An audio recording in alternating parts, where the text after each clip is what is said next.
कभी एक जिद, एक पुरानी सोच किसी की जिंदगी को खतरे में डाल देती है। और ये कहानी है एक ऐसी ही गलती की।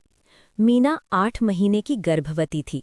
उसका शरीर कमजोर हो चुका था, लेकिन फिर भी वो अपने घर को संभालने की कोशिश कर रही थी। एक सुबह मीना ने धीरे से कहा, अमित, सुबह से चक्कर आ रहे हैं, पैरों में बहुत सूजन है। डॉक्टर ने कहा था ज्यादा खड़े नहीं होना। अमित ने उसका हाथ पकड़ा और कहा, मीना, तुम बिल्कुल आराम करो, मैं सब संभाल लूंगा, तुम बस अपना ध्यान रखो।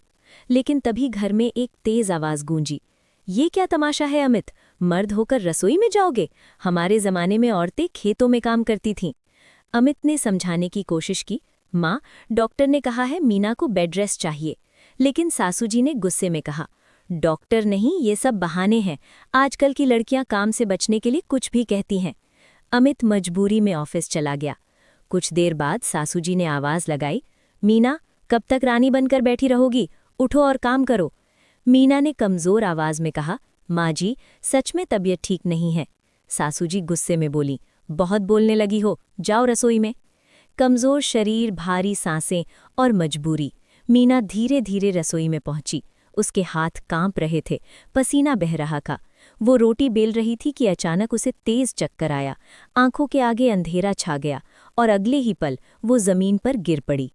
जब अमित को खबर मिली तो वो भागता हुआ अस्पताल पहुंचा, जहां जिंदगी और मौत के बीच लड़ाई चल रही थी। कुछ देर बाद डॉक्टर बाहर आए और बोले, मिस्टर अमित, आपकी पत्नी का ब्लड प्रेशर बहुत बढ़ गया था। हमें तुरंत डिलीवरी करनी पड़ी। बच्चा बहुत कमजोर है, उसे इंक्यूबेटर में रखना होगा। अगर थोड़ी देर और होती तो हम दोनों को खो सकते थे। ये सुनते ही सासू जी के पैरों तले जमीन खिसक गई। वो कांच की पेटी में अपने नन्हे पोते को देखती रहीं और उनकी आंखों से आंसू बहने लगे। वो रोते हुए बोली, मुझे माफ कर दो, मेरी जिद, मेरी पुरानी सोच मेरे ही पोते की जान ले लेती। मैं समझ नहीं पाई। हर जमाना अलग होता है, हर औरत की हालत अलग होती है। कभी कभी हमारे जमाने में किसी की जिंदगी छीन सकता है।